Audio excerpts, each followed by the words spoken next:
Well, hello everyone, what is going on? It is the Almighty Jeff and I'm here with episode 10 of Assassin's Creed. Now, as this is another journey through the kingdom episode and will actually be the final one, there are only 3 parts of this, yet again I'm going to be going off a topic that Ron has given me. And I'd just like to point out first of all, before I go off into the topic, at the end of the video you will notice that I only have 99 out of 100 King Richard flags. This is perfectly fine, it's how it's meant to be. You may have actually seen me miss the flag purposely in the Acre video, in the journey to Acre. It's we can't actually get it until we finish sequence 3, which is the one that we're currently on. So I know obviously you're all panicking about that. It's all good. Anyway, so the question that I was asked today by Ron was, what do I want in upcoming sequels in my favourite series? So the series that I've decided to go into for this list are Saints Row, Grand Theft Auto, Red Dead Redemption, just the Red Dead series, and Assassin's Creed. So first of all, I'll go off into Saints Row. They've released a new trailer very recently, I think of June, for a new game in the universe of Saints Row, but not actually in the Saints Row series. A bit similar to Watch Dogs and Assassin's Creed being in the same universe but not related to each other directly. And it's called Agents of Mayhem. It takes place in the reboot ending of Get Out of Hell, if you've played that. And so it has references to the Saints and Ultor. Now, from what I've seen of it, I'm really not that keen on Agents of Mayhem. It feels like, even though all the fans have been saying that Saints Row 4 was a big step down, and that it was getting too stupid, too over the top, too far away from its origins, I feel like they just completely flung it out the window, and like, you're just going to make a completely new series out of it. Unless they're doing this to keep the fans of Saints Row 4 happy, and then they're going to release Saints Row 5, which will go back to more of its origins, where it gangs. If that is what is to come of it, then that's amazing. If this is practically worse than the new Saints Row series, then it's going to be a lot of crap. I probably will still buy Agents of Mayhem, and I will play it on this channel after Get Out of Hell if Saints Row 5 hasn't been released. But if there is an official Saints Row 5, like I said, I want it to go kind of back to its original style, so maybe ideal in the Saints Row 2 part, but I get that's a big switch around from where it was branching down to.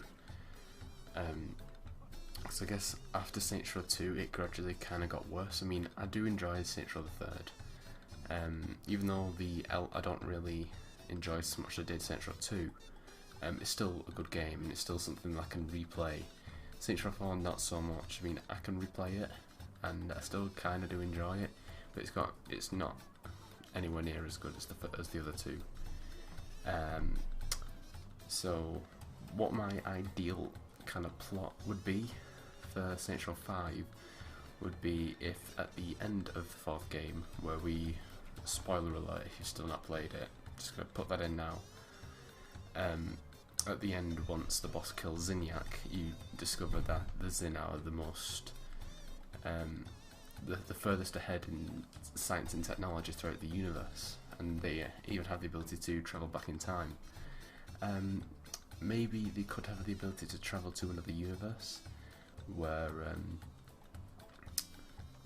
the Zin never invaded Earth, and in this new universe, whilst the Saints are still in the White House, the old gangs that we fought against in the previous games had reformed, so it's that the West Side Rollers, Los Canales, Vice Kings, Ronin, Brotherhood, Samdi and Syndicate, basically. And they are trying to fight back against the Saints for their losses and trying to reclaim Stillwater and Steelport so that you could play in both cities. And all the gangs are in both of the cities and fighting each other. And so it's pretty much like a culmination of Saints Row 2 and Saints Row the 3rd, and you've got to fight back against all of these gangs and reclaim what was yours. Just so, because I feel like everyone really wants the whole everyone's fighting against each other, like the Ronin, the Brotherhood and the Samdi, or the Rollers, the Vice Kings, and the Canales, rather than them all joining together like the Syndicate. But I think it'd be cool if we could bring in the old reclaiming different plot lines going on, reclaiming districts for the Saints and stuff like that. And obviously the rivalries and the fights between all the gangs would lead to mass destruction, and the story revolves around the Saints reclaiming the cities. So I think that could be a good, I mean, it'd be difficult to kind of work in a story. I mean, it kind of feel like a bit cliche, a bit we're trying out too hard to satisfy the fans rather than make a good story, but if they could work the way around that, that'd be an amazing story, I think. So we'll go into our second series now, which is Grand Theft Auto. I have loved every single game in the Grand Theft Auto series that I've played. So I've played 3, Vice City, San Andreas, 4, and GTA 5. I think that's all the ones I played. Yeah, Rockstar really doesn't disappoint in the games. I love every single Rockstar game I've ever played. They've all been really amazing games, so I have faith that Rockstar will pull through with GTA 6, which I think has been revealed, but not much has been given about it. It will take quite a bit to beat the standards that GTA 5 set. The story was amazing for GTA 5. The graphics, San Andreas, is the best it's ever been. A massive map, massive amounts of free play that you can do, stunts under the bridges, letter scrap, spaceship parts, you know, all that. It really satisfied any kind of gamer. And I'm not sure whether they should really keep or scrap the 3 protagonist story, or multi-protagonist story I should say. It just depends on how the story goes. I mean, it fit really well into GTA 5 story, considering you've got 3 main protagonists all having their own branches. But depends how the story is with multi-protagonists. I reckon we could probably see Vice City again, because they haven't really gone much further out from Liberty City, Vice City, and San Andreas. And seeing as we saw Liberty City in GTA 4 and San Andreas in GTA 5, that leads you to think that GTA 6 will be in Vice City, and I'd like that. I think Vice City will be a great place to revisit. And for a main character, I don't think we should have it as Tommy Vercetti again.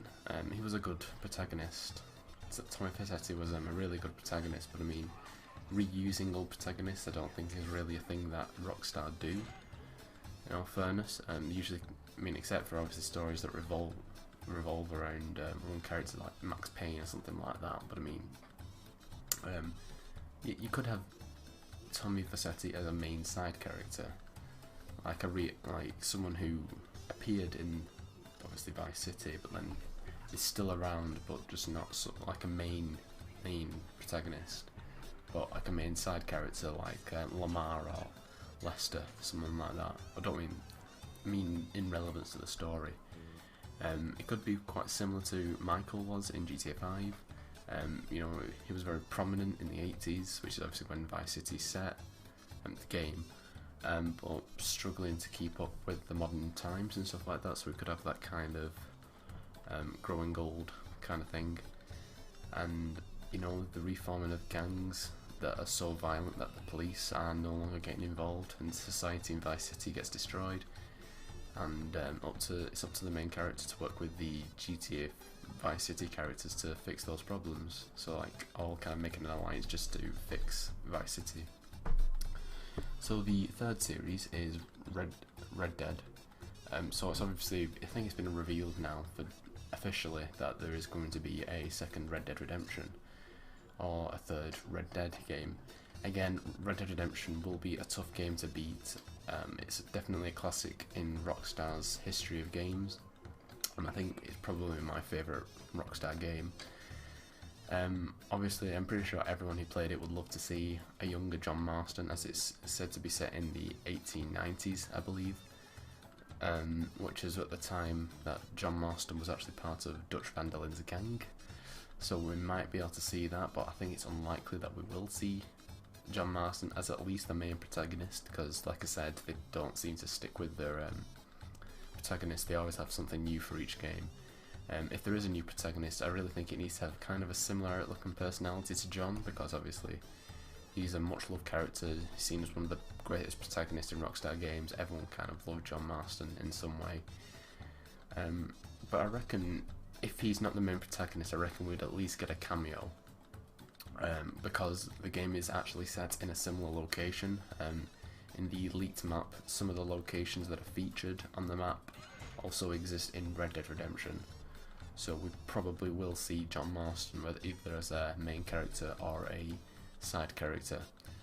And obviously cowboys would be more prominent in this game than they were in Red Dead Redemption, because in Red Dead Redemption, it's at the end of the cowboy era. It's kind of as the West is dying out, and this is obviously at a time when the West was in its prime, if you get me. But whatever Rockstar throws at Red Dead Redemption 2, I think it'll be an amazing game, and I'm definitely looking forward to playing it. And the final series that I'm going to be talking about is Assassin's Creed. Obviously it's changed a lot since the end of the Ezio trilogy. I know I'm going to have a lot of haters coming in now.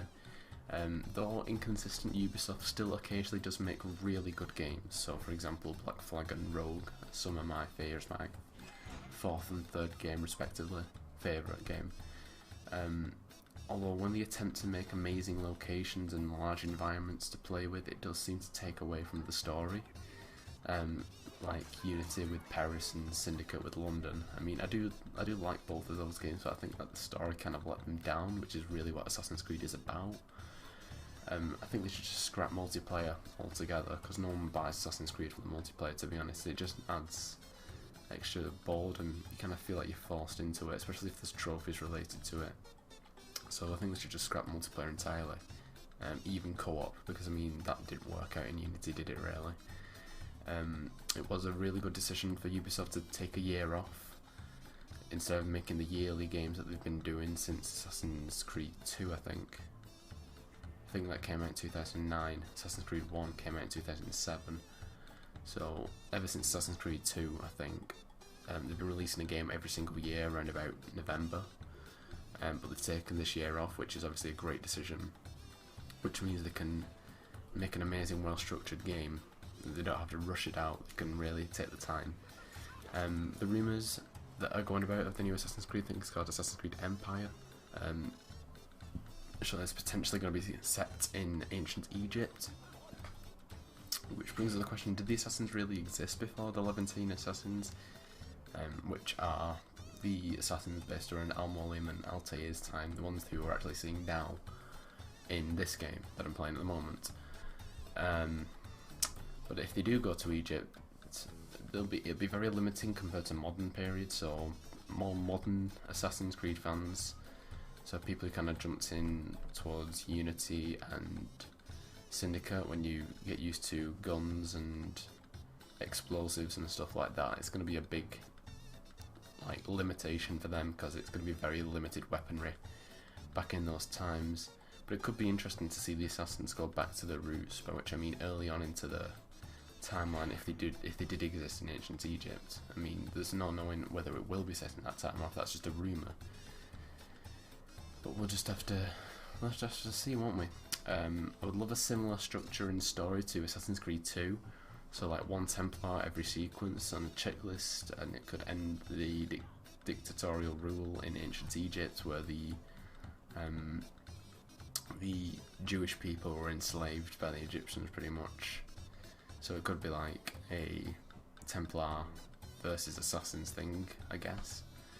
But obviously some of the mechanics from Assassin's Creed 1 are also revisited, like the honour of the creed and stuff like that, on how they carry out their assassinations and investigations and stuff like that. I think that would be really good for him to revisit. But the most important thing is that I'm really looking forward to the Assassin's Creed film coming out in late December this year.